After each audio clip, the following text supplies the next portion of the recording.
High-speed rail has captured the imagination of Canadians for decades. Technological advancements have made it more feasible than ever. And a recent study says a link between Quebec City and Windsor could be an economic success.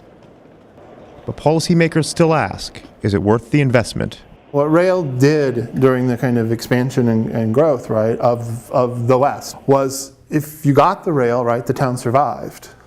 If you didn't get the rail, lots of those towns, they didn't survive. It continues to be the glue that holds Canada together. It happens now to be the green glue that holds Canada together. It's a very green way of moving a lot of freight, a lot of people. In terms of high-speed rail, there is a nice parallel, right, that can be drawn in terms of understanding kind of the potential of what rail can do.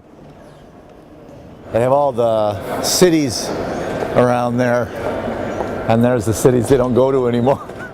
We actually had faster trains in 1976 between Toronto and Montreal. It was 4 hours than we do now. So 40 years later, our trains are running slower than they did in the 70s. Travel time depends on who owns the track, and in Canada, passenger trains take a back seat to freight. Toronto and Montreal is about 4.5 hours.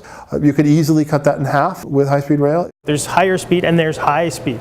You know, the bullet trains, the GTV in France, those are high speed. Those are 400 kilometer an hour trains. We can't just keep shoveling money into asphalts and auto manufacturers. We have to diversify. Well, here's one that's proven for half a century other parts of the world. Why aren't we going there? One reason? A recent study puts the price of a dedicated rail from Quebec City to Windsor between $19 and $21 billion.